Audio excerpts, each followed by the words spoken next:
This is my visual.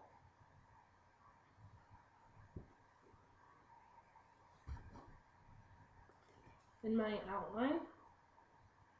And my audience. Picture this. Dozens of cage-frightened animals wondering why and how they arrived at a shelter, finding themselves without a place to call home or an owner to love. Their days are filled with the howling and crying of other animals, and each of them are longing to break free from the cage in which they remain. Each and every time a visitor passes by their cage, they hope that just maybe that person can find it in their hearts to bring them home with them, where they can feel nurtured and loved. Today, I'm going to inform you about the history of the ASPCA and the wonderful volunteer programs that are offered to make life just a little bit easier for these animals. I'm going to begin by giving you a little bit of background information on the history of how the ASPCA came to be. The American Society for the Prevention of Cruelty to Animals is a nonprofit organization which was founded on April 10, 1866 by Henry Bergh in New York City. This was the very first humane society in North America, and it went on to be the model for 25 other organizations across the United States and Canada. Now, Bergh convinced the New York state legislation to pass the very first law regarding animal cruelty.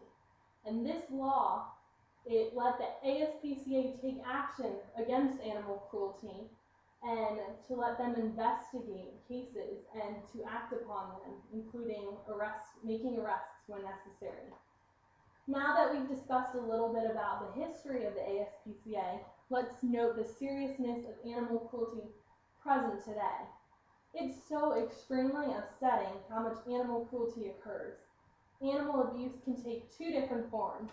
One being unintentional abuse or neglect, which is the failure to provide food, water, shelter, or even medical care for an animal. And then there's also unintentional abuse, which includes torture or sadly even death.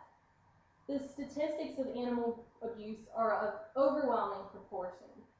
In 2008 alone, there were 1,690 reported cases of animal cruelty in the United States. And that doesn't even include the unreported cases, which I'm sure are much more.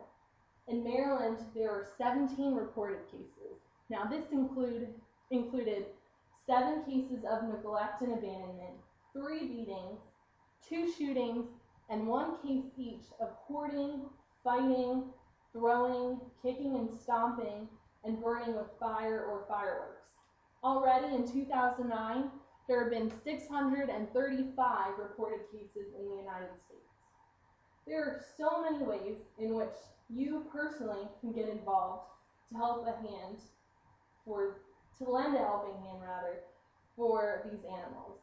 We have a local shelter called the ASPCA of Anne Arundel County, which is located in Annapolis, and they're always looking for volunteers to fulfill the many tasks and jobs that are necessary to provide stable environments for the animals temporarily staying with them.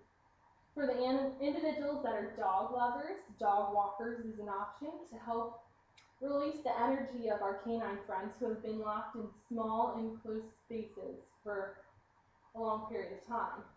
The dogs get the opportunity to walk with you on a 5.5-acre nature trail that overlooks the beautiful Severn River, and they can receive the affection that they've been yearning for.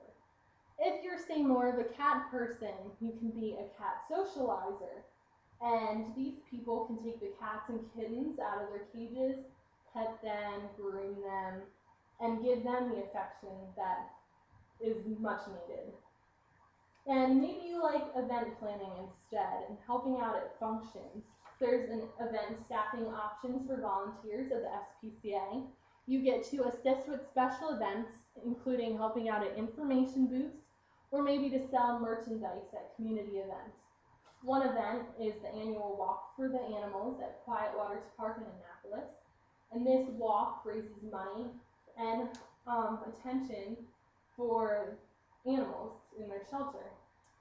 If you're interested in fostering animals and you have the time and love in your heart, it's a fantastic program called Not Forgotten at the ASPCA.